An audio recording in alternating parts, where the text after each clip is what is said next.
Selamat berjumpa dengan Dian di channel Morat Marit. Halo Indonesia. Selamat pagi, siang, sore, dimanapun Anda berada. Kali ini, aku gemblung mungkin ya ini pakai ini. Nanti ada sejarahnya, aku kasih tahu nanti ya. Aku akan bicara tentang hidup. Pernah nggak kalian berpikir, apa sebenarnya tujuan hidup ini ya? Kenapa aku dilahirkan? Nah, kalian pernah tanya seperti itu enggak? Kenapa aku dilahirkan? Terus kemudian untuk apa? Tujuan saya hidup di dunia ini untuk apa? Terus kemana saya harus pergi? Nah, itu yang sekarang ini aku mempunyai banyak waktu untuk berpikir seperti itu. Nah, marilah kita kaji. Terus kalau kalian mempunyai solusi atau menemukan sesuatu, silahkan tulis komen ya. Komen kalian aku baca kok. Oke. Jadi jangan sungkan-sungkan menulis komen apapun. Kalian tidak perlu setuju dengan aku. Nggak setuju juga oke. Nah, hidup ini sangat apa ya? Tujuan hidup aku apa? Itu yang aku cari ya. Nah, dari dulu terus terang aja, saya nggak pernah ingin jadi dokter, jadi guru, jadi ini, jadi itu, jadi pedagang. Padahal keluarga saya campur-campur, ada yang dagang juga ya, ada yang punya usaha. Jadi, tapi aku tidak tertarik dengan berusaha buka usaha.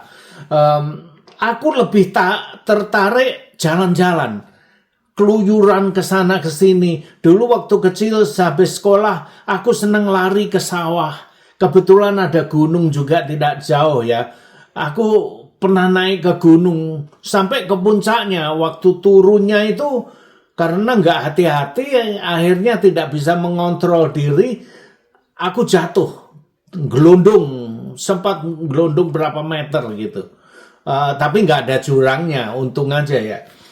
Jadi sewaktu aku gelondong itu pun juga seperti ladang, ada orang yang petani yang menanam ketela, pohon atau apa gitu. Jadi ya nggak ada yang luka lah. Cuman satu pengalaman yang menakutkan waktu itu. Nah, kembali ke kehidupan itu ya. Jadi apa tujuan hidup aku? Aku senang jalan-jalan. Aku senang berkelana. Nah, itulah yang tidak tahu bagaimana. Tahu-tahu karena aku menaruh keinginan aku sudah dari kecil sudah tahu itulah yang aku inginkan. Nah, akhirnya tidak tahu bagaimana, hidup ini penuh misteri, terjadilah itu. Dan sampai sekarang ini aku tinggal di Amerika. Nah, itu dia, menjadi kenyataan. Pada awalnya adalah pikiran. Kemudian pikiran itu menjadi satu kenyataan. Nah, kalau kalian, apa tujuan kalian? Nah, setelah aku berada di Amerika, tentu aku kerja kan. Nah, terus apa tujuan hidup aku tuh? Kehidupan yang seperti apa yang aku inginkan? Dagang juga nggak senang. Akhirnya jadi pegawai negeri. Iya benar ini. Terus karena dari dulu saya ingin pensiun. Saya ingin bisa bekerja di perusahaan besar. Setelah itu saya ingin pensiun dan saya ingin mencari pekerjaan di satu perusahaan yang bonafit ya, perusahaan besar, perusahaan nasional yang mempunyai pensiun sistem. Kenapa pensiun? Karena saya tidak mau ribet-ribet. Bekerja pun kalau bekerja di pemerintah kan enak ya. 8 jam kita pulang goodbye. Terus kita bisa bekerja apa saja. Jadi nggak terikat seperti tentu terikat ya, tapi tidak soro seperti kerja di PT atau di corporation. Walaupun pulang masih suruh ngecek email, dikirim teks segala macam lah. Kalau kerja di pemerintah enak, sudah pulang goodbye, gitu aja ya. Di pemerintahan pensiun juga bagus sekali sistem pensiunnya. Maka itu saya senang kerja di pemerintahan. Nah, itulah tujuan aku, nggak ruwet kan. Aku hanya ingin bekerja di satu perusahaan yang mempunyai sistem pensiun yang bagus, bukan asal-asalan ya. Nah, itulah tujuan hidup aku. Sudah aku capek kan. Nah, akhir-akhir ini banyak hal yang bermunculan ya. Hidup ini sudah berubah ya. Kalau dulu ya pensiun gitu ya. Tapi pensiun itu ada tingkatan juga loh. Ada yang pensiun yang nyaman, ada pensiun yang ya cukup pas-pasan, ada pensiun yang ngerepotin orang. Pensiun yang repotin anak cucu banyak itu. Kalian lihat aja yang di Asia ya. Kalian lihat aja di sekitar Anda itu. Banyak orang tua yang pensiun ngerepoti anak cucu yang membiayai, menanggung kehidupan orang tuanya sewaktu dia jadi lansia ya. Itu lumrah kalau di Asia ya, karena budaya seperti itu sudah ribuan tahun sampai sekarang masih tetap, tapi sudah mulai hilang ya. Di Jepang, di Korea itu sudah mulai mempunyai sistem pensiun juga ya. Tapi di banyak negara di Asia masih struggle. Nah, ini sepira, 7 menit. Oke, akan aku teruskan. Oke, pensiun. Nah, maka itu tadi. Kalau kalian di hari tua tidak mempunyai jaminan pensiun, itu kalau kalian punya uang banyak ya nggak apa-apa. Kalau nggak punya uang banyak ya seperti orang kebanyakan yang ada di Asia. Ngerusui, menggantungkan diri kita kepada anak cucu. Terus nanti kalau anaknya kehidupannya juga pas-pasan ya, terus orang tuanya menyumpah-nyumpah anak nggak tahu diri, nggak tahu nolong orang tua, banyak macam itu, banyak dramanya. Terus ada juga sekarang ini bermunculan lifestyle, cara hidup yang berbeda-beda ya. Aku nonton ini channelnya Pak Bro Gani The Young. Dia aku memilih dia, padahal banyak channel yang membicarakan tentang slow living. Tapi aku memilih dia karena dia bahasa Indonesia ya, supaya kalian bisa mengerti lebih cepat karena bahasanya sama. Nah, dia ini percaya sekali dengan slow living. Slow living itu apa? Mungkin banyak di antara kalian juga tidak mengerti. Aku pun dulu pernah mendengar tapi tidak mendalami, tidak tertarik gitu. Beberapa hari ini, seminggu ini saya tertarik selalu nonton video Pak Bro Gani ini. Nah, kalau kalian tertarik, linknya ada di deskripsi di bawah video aku ya. Tonton aja. Sangat menarik. Dia punya channel, banyak informasi tentang bagaimana caranya untuk bisa hidup slow living. Nah, slow living itu apa? Itu agak apa ya? Mungkin kalian pernah dengar, tapi kadang-kadang simpang siur yang belum pernah mendengar. Kalau kalian datang ke channelnya Pak Brogani ini, banyak diskusi antara dia menginterview orang yang sudah hidup slow living ini. Jadi di situ kalian akan cepat bisa mengerti apa sebenarnya slow living. Nah, slow living ini, oke. Beda dengan pensiun. Kalau pensiun itu 100%, aku 100% jadi pengangguran, nggak kerja. Tapi uang ada, masuk terus. Itu pensiun. Slow living ini kira-kira menurut aku adalah sebelum kalian memasuki kehidupan pensiun, nah kalian mencoba untuk menyesuaikan diri menjalankan slow living ini, mempersiapkan Anda untuk pensiun gitu. Jadi sebelum masa pensiun kalian mencoba untuk belajar hidup nanti, kehidupan pensiun nanti seperti apa, kira-kira seperti itu. Atau banyak anggotanya itu karena orang-orang jenuh, stres. Orang-orang bekerja di perusahaan besar, di pemerintahan, atau di bank.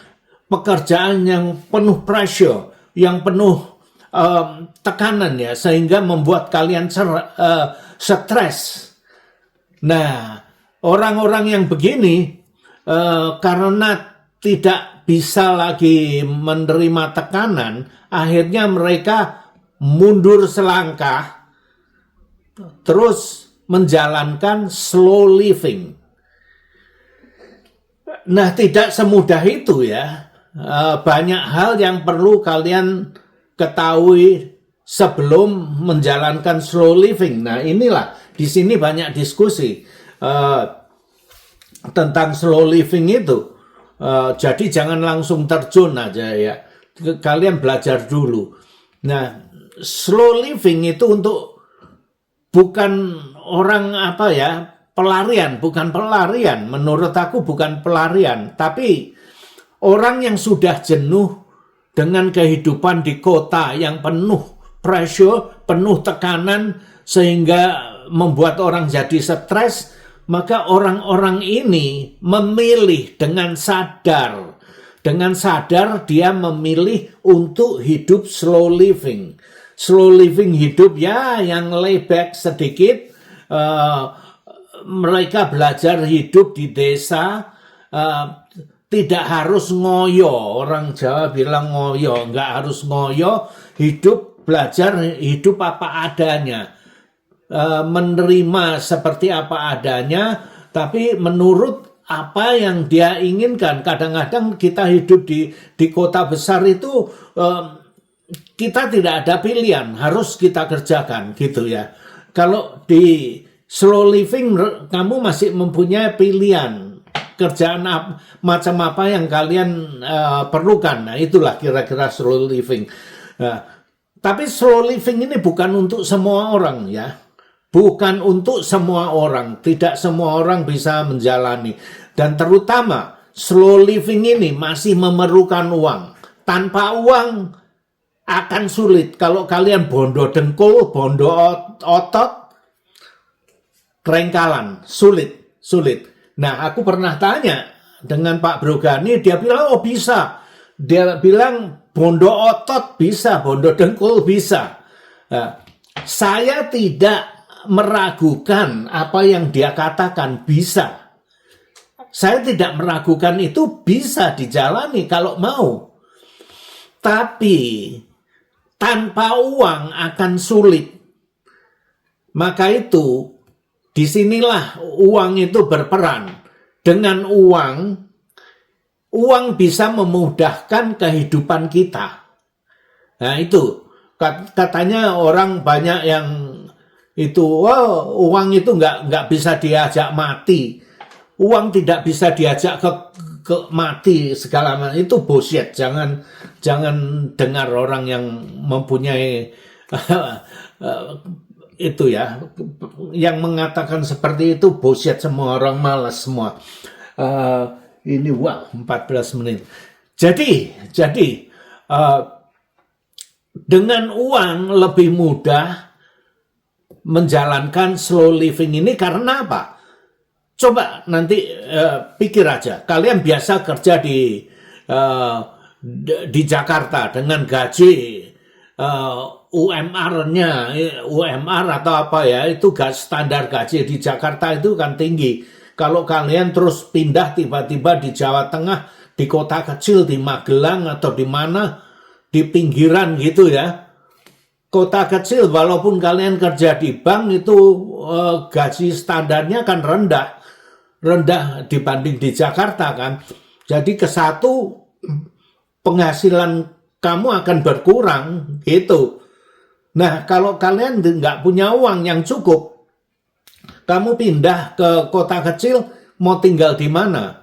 Nyewa rumah atau kos, ya kan? Terus kalau kalian mau berkebun, nggak punya kebun, nyewa kebun. Pokoknya tidak semudah itu, tapi bisa dilakukan bagi yang benar-benar sudah bulat hatinya mau melakukan, bisa. Tapi tidak semudah itu ya.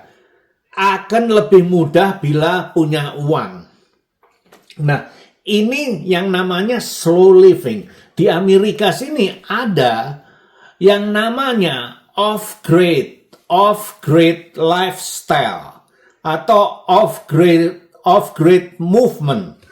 Ini lebih ekstrim dibanding dengan slow living.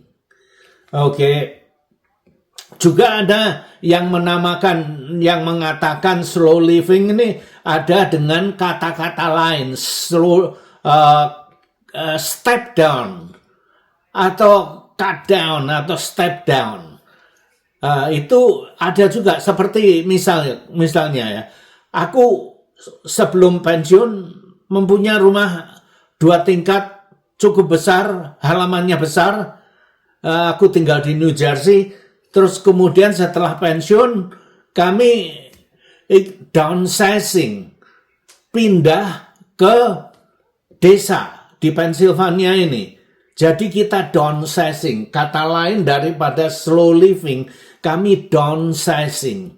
Jadi rumah yang besar itu, halaman besar kita tinggalkan, terus mengingat itu ya, pindah ke desa, mengingat diri kita ini sudah semakin tua, rumah 2 tingkat itu kurang praktis bagi kita. Jadi aku lebih senang rumah 1 tingkat, jadi nggak usah naik turun ke atas gitu ya. Kalau sudah tua dengkul ini koklok rek.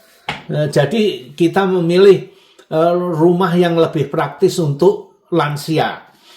Nah, maka itu kita pindah ke sini downsizing. Sama dengan slow living ya. Bedanya saya tidak harus bekerja. Slow living kalian masih harus bekerja. Nah, gitu. Kalau aku sudah pensiun downsizing, tapi tetap pensiun tidak bekerja, gitu. Kalau orang yang slow living ini kebanyakan masih bekerja, masih membutuhkan duit ya. Terus ada kalau off-grid itu lebih ekstrim. Dia pindah di desa, di desoso, seperti yang aku tunjukkan ini ya. Nah, ini Pak Bro, orang biasanya namanya Bakri, Pak Bakri gitu ya. Kalau istrinya Pak Bakri dipanggil apa? Ya Bu Bakri itu, Bu Bakri. Tapi Pak Bro ini namanya Nyele, orang Jawa bilang Nyele. Bukan common name, nama dia Bukri. Nah ini dia, Pak Bro Bukri. Ada tulis di mana ini ya? Nama dia Pak Bro Bukri. Sewaktu dia menginterview orang Jepang ini lucu sekali. Kalian harus lihat. Linknya ada di deskripsi di bawah deskripsi ya. Si orang Jepang ini namanya Taka, dia senang surfing. Dia datang ke Indonesia, tinggal di Indonesia cukup lama. Dia surfing, jadi hobinya surfing. Terus waktu di interview, dia punya bahasa Indonesia juga patah-patah. Bahasa Inggrisnya juga patah-patah. Terus diterjemahkan, dikasih narasi dari Pak Bro Bukri ini. Terus ada mungkin nggak nyambung atau bagaimana ya. Pokoknya lucu interviewnya. Nah, si Taka ini dia pernah bilang, saya mengikuti hati dia, bekerja, mengerjakan apa yang dia senangi gitu loh. Terus uang dari mana? Dia bilang, kalau saya butuh uang, dia bilang dia pulang ke Jepang cari uang, bekerja berapa bulan, uang sudah ngumpul lagi, datang ke Indonesia lagi, layah-layah di Indonesia, relax gitu. Tapi lucu dia punya interview. Mungkin dia juga dulunya kerja di corporation, terus mau slow living ke Indonesia, mungkin seperti itu. Lucu sekali. Terus ada off-grid. Off-grid itu ekstrim sekali. Nah ini dia off-grid. Dia menjalani kehidupan off-grid. Linknya juga ada nanti ya. Dia sudah ngalas selama 50 tahun hidup off-grid di pegunungan dia tinggal ya. Terus sudah 50 tahun off-grid ini dia tidak mau memakai listrik PLN yang disediakan dengan pemerintah, air dari pemerintah, gas. Dia tidak pakai semua itu. Dia pakai tenaga solar panel ya. Jadi dia sudah off-grid. Makan dengan apa yang dia tanam di hutan. Bukan main. Jadi lebih ekstrim dibanding dengan slow living. Terus ini lagi. Nah ini yang menarik juga. Ini ceritanya, linknya ada. Kalian tontonlah. Ini ada sewaktu perang Vietnam, dia tidak mau dikirim ke Vietnam. Dia bangkang. Padahal dia seorang insinyur. Tapi insinyur yang eksentrik. Dia membangun rumah-rumah seperti ini kelihatan mewah, tapi ramah lingkungan. Dari ban mobil. Jadi tidak perlu AC di dalamnya ini ramah lingkungan. Coba aku mainkan ya, bawa ke dalam ya. Nah, di dalamnya itu ada airnya. Nah, terus ada kebunnya di dalam rumah. Coba lihat.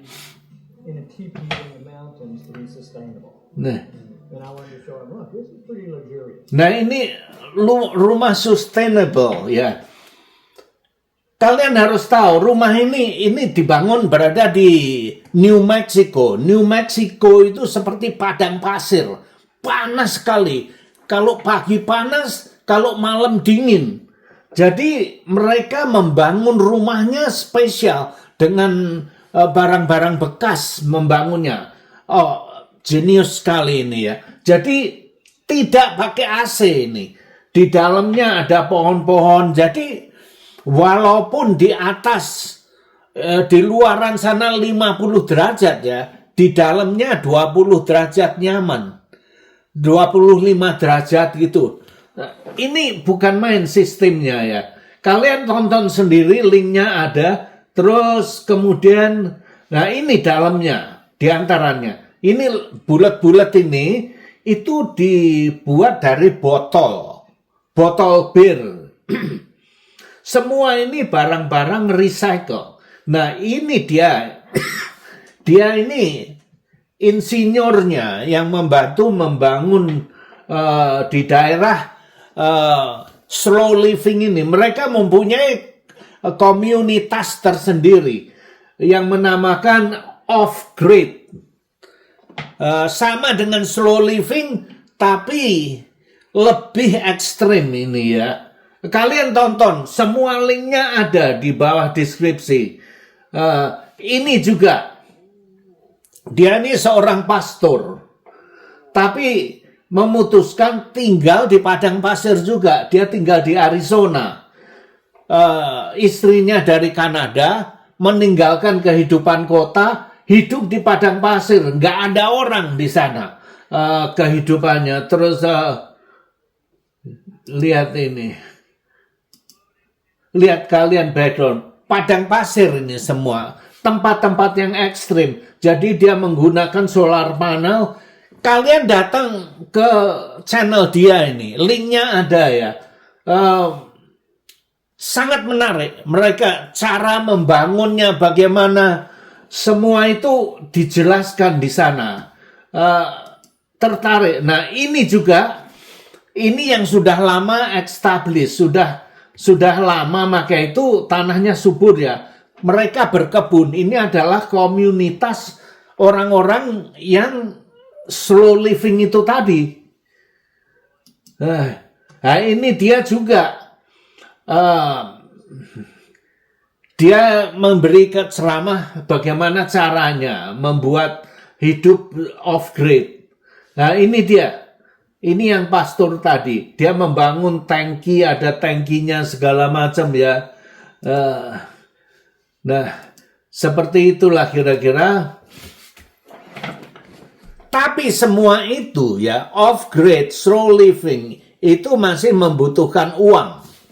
Ada satu lagi, tapi ini sama dengan pensiun, bukan slow living, bukan off-grid. Dia ini pensiun, tapi pensiun muda. Pensiun sewaktu masih umur sekitar 40 tahun.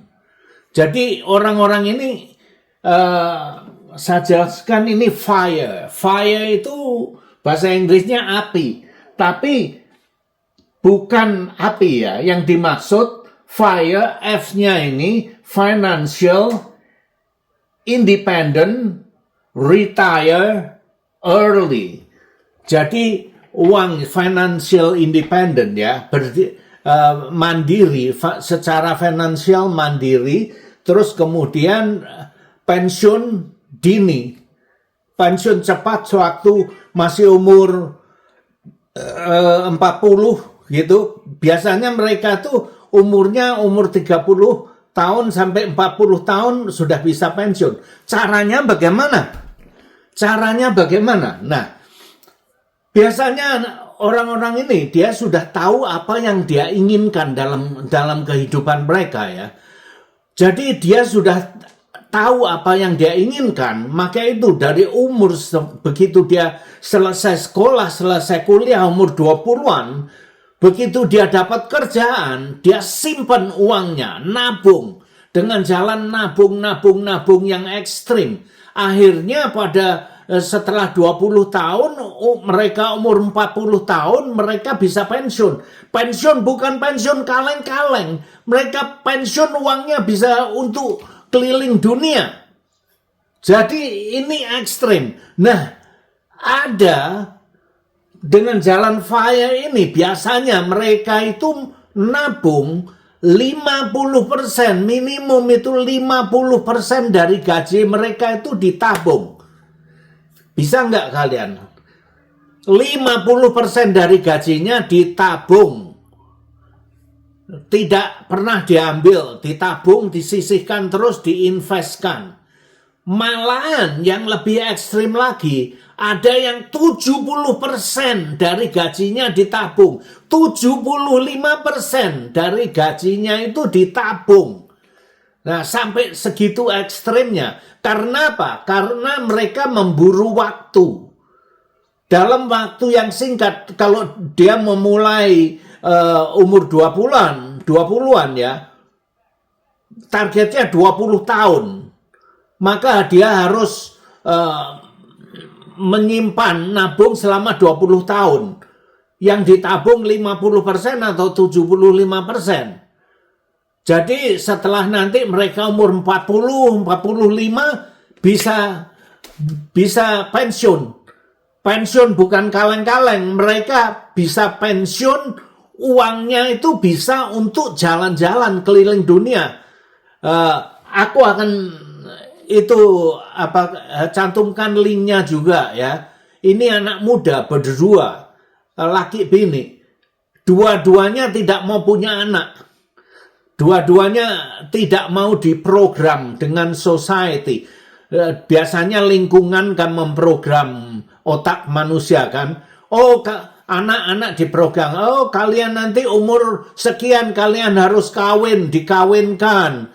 Terus nanti umur 24 kalian sudah punya anak, kasih saya cucu. Orang tuanya minta cucu, diprogram seperti itu.